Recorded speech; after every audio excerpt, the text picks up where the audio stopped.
선한 사람 TV를 애청하고 계시는 국내외 계시는 성도 여러분 안녕하십니까. 춘 3월의 중턱에 들어섰습니다. 좀 가슴을 펴고 운동도 하시고 또 기도도 많이 하셔서 금년 한 해가 복된 한 해가 되시기를 바랍니다. 오늘은 가나나인 시몬에 대해서 생각해 보겠습니다. 시몬이라는 이름이 가나나인 시몬과 셀롯이라는 시몬으로 다르게 기록되어 있습니다. 마태복음 10장 4절에는 가나나인 시몬, 마가복음 3장 18절에도 가나나인 시몬, 누가복음 6장 15절에는 셀롯이라는 시몬, 사도행전 1장 13절 셀롯인 시몬 이렇게 기록되어 있습니다. 이 셀롯은 헬라말로 젤로테스, 영어로는 젤롯, 열심당원, 광신적인 당원이라는 말입니다. 열심당에 대해서 생각해 보겠습니다.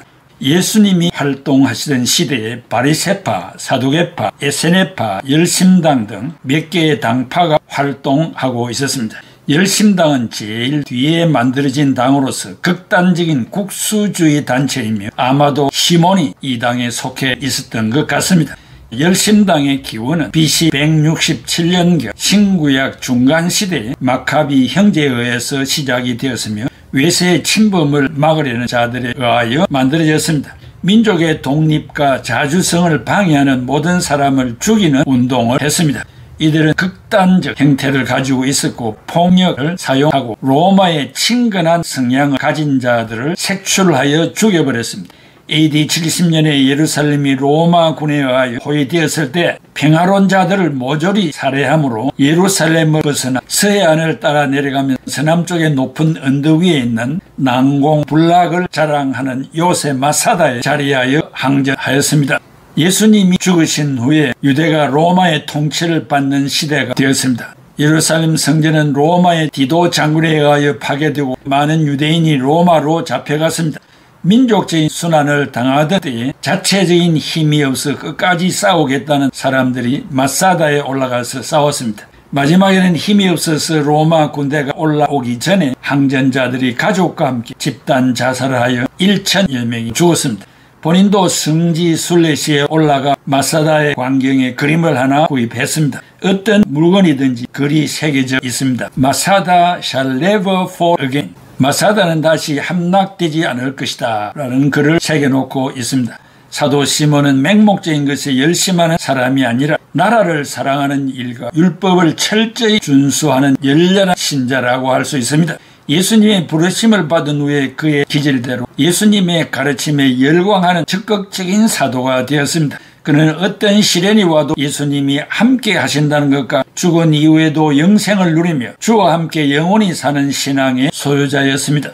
첫째, 성경에 시몬이라는 이름이 몇 군데에 등장합니다. 그 첫째는 시몬 베드로, 둘째는 베다니 나병 환자 시몬, 셋째 예수님의 형제 시몬, 넷째 구레네 사람 시몬입니다. 그러나 12제자의 열심당원 즉 셀롯 시몬과는 다른 사람입니다. 시몬은 갈릴리 호수에서 고기를 잡다가 예수님의 부르심을 받았습니다. 둘째, 열심당원 시몬의 이름의 뜻 12제자의 명단에 4번 기록되어 있으나 늘 끝부분에 있고 그의 행적도 찾아볼 수 없습니다. 시몬의 뜻은 듣다, 순종하다라는 동사가 포함되어 있습니다. 그리고 하나님께서 들어주셨다는 의미도 있습니다. 마태복음 10장 4절, 마가복음 3장 18절에 가나나인 시몬, 가나니테스, 질롯, 거기에 시몬이라 하였는데 열혈적인 사람, 열혈당원이라고도 말할 수 있습니다. 시몬은 구원받지 못한 세상 사람들의 영혼을 위해 불굴의 사랑에 불타고 있었던 제자였습니다.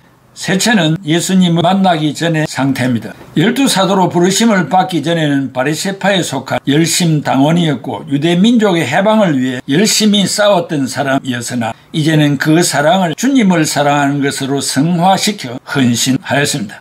넷째, 예수님에게 질문한 시몬, 사도행전 1장 6절에 그들이 모였을 때에 예수께 여쭈어 이르시되 주께서 이스라엘 나라를 회복하심이 이때니까 하니, 이 본문의 배경은 예수님이 부활하신 후 성천하시기 전이었습니다. 예수님에 대해서 기대했던 것과는 달리 비참하게 죽으시는 모습을 보고 제자들은 실망했습니다. 그러나 3일 후 부활하셨다는 소식을 접하고 다시 모여들었습니다. 그 이유는 메시아에 대한 정치적인 기대를 걸었기 때문입니다. 제자들이 생각했던 메시아상과 예수님이 말씀하신 메시아상은 차이가 났습니다.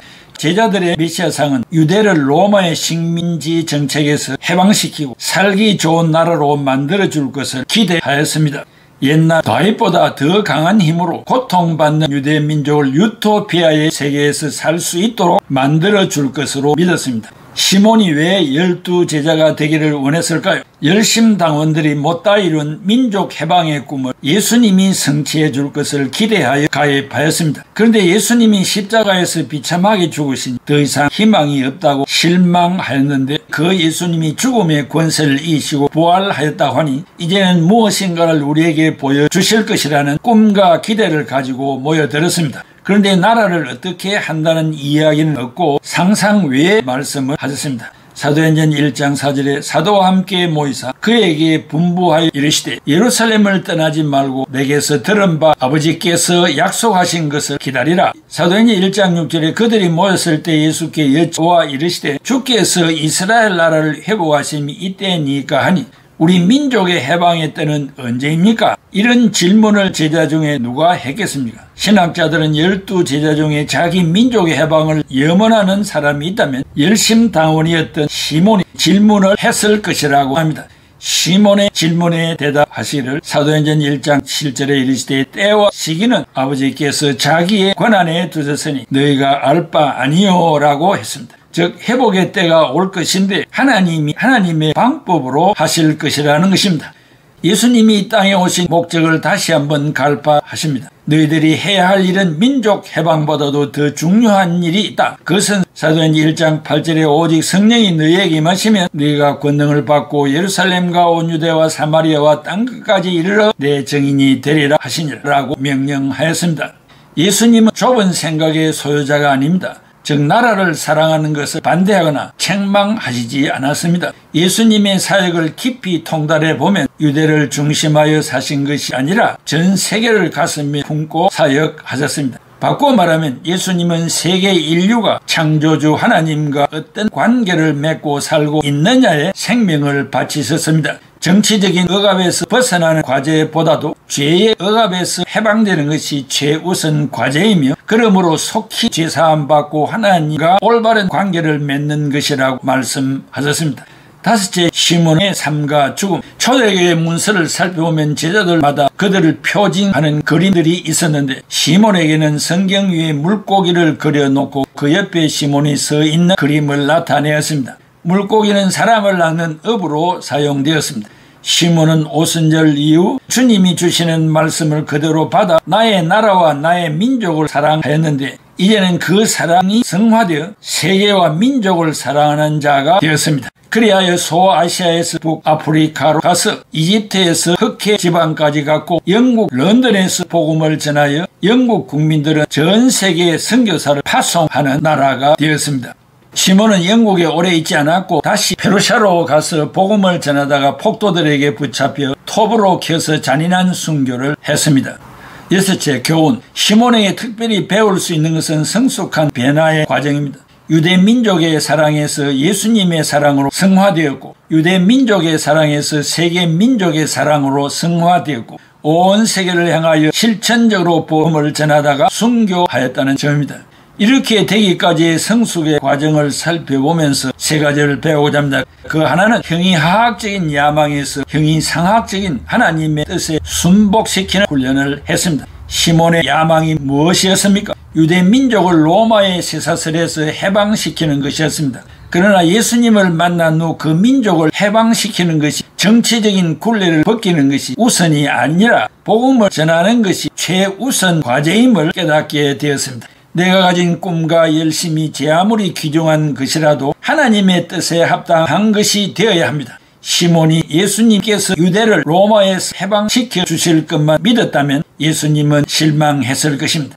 시몬은 인간의 생각을 즉시 포기하고 예수님의 뜻에 맞추었습니다. 이것이 오늘 우리들의 숙제이기도 합니다. 내 뜻대로 마옵시고 아버지의 뜻대로 하옵소서. 겟세마네 동산에서 예수님의 기도를 늘 기억해야 합니다. 여러분, 나의 뜻이 하나님의 뜻보다 커서는 안 됩니다.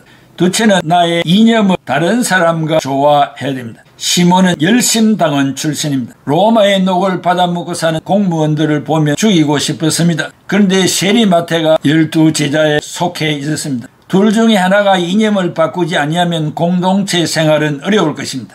같이 있으려면 이념을 초월하는 예수님의 사랑의 법을 배워야 합니다. 전혀 다른 길을 가고 있는 자를 선택하신 이유가 무엇일까요? 제자들에게 말씀하시기를 내가 너에게 새 계명을 주노니 서로 사랑하라고 가르치셨습니다. 절대로 의견을 달리할 수 없고 양보할 수 없는 본질적인 문제가 있습니다. 그것은 기독교 교리의 문제입니다. 그러나 비본질적인 문제는 의견을 달리할 수 있는 것들이 많습니다. 그중에 정치적인 소신이나 철학적인 문제입니다. 그럼에도 불구하고 사랑할 수 있겠습니까? 상대방이 나의 생각과 다르다는 것 때문에 담을 쌓아서는 안 됩니다. 시몬이 12제자 중에 하나라는 사실이 중요합니다. 이념과 색깔이 다른 제자들이 예수 그리스도를 중심으로 사랑할 줄 알았다는 사실입니다. 시몬도 여기서 이것을 배웠습니다. 그래서 생명 다하도록 남아 있었습니다. 나는 저 사람을 보면 밥맛이 없다든지 저 사람 때문에 잠을 잘 수 없다든지 꼴 보기 싫어서 교회 오기 싫다든지 하면 조금 더 성장해야 합니다.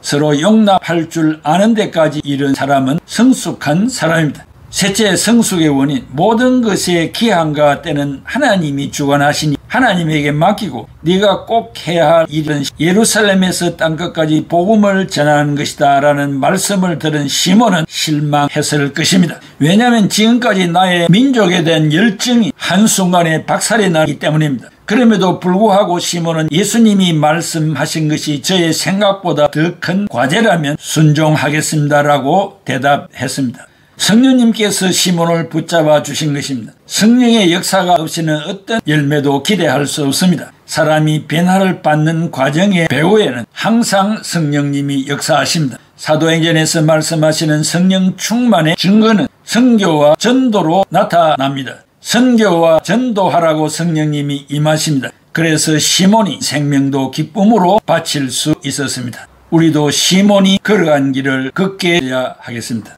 사랑하는 애청자 여러분, 변화되지 않냐는 본질적인 것과 비본질적인 것이 신앙생활에 있습니다. 본질적인 것은 표준이 되는 신구약 66권에 준하여 살면 됩니다. 비본질적인 것은 사람마다 또 배워온 길마다 문화생활마다 다를 수 있습니다. 그것은 포용하고 또 양보하고 어깨동무하며 같이 동행할 수 있어야 합니다. 정치적인 것이 본질적인 것이 아닙니다. 본질적인 것은 진리 그 자체 하나만 있습니다. 그 외에는 다 비본질적인 것입니다. 비본질적인 것은 양보하고 함께 할 수 있는 넉넉한 여유 있는 그런 마음, 수양된 마음, 그런 마음들을 가지고 신앙생활하는 여러분들이 되시기를 바랍니다. 기도하겠습니다. 고마우신 아버지 하나님 은혜와 사랑을 감사합니다. 오늘도 귀한 말씀을 들었습니다. 한 귀로 듣고 한 귀로 흘러버리지 말게 하시고 이 말씀대로 실천해 보고자 때로는 희생도 하고 때로는 양보도 할 수 있게 하시고 형이 상학적인 본질적인 진리 안에 하나가 되고 그 외의 것은 뒤로 물러서고 옆으로 비켜주고 그러한 헌신적인 삶을 살아가는 애청자들이 되게 하여 주시옵소서. 예수 그리스도의 이름으로 기도하옵나이다. 아멘.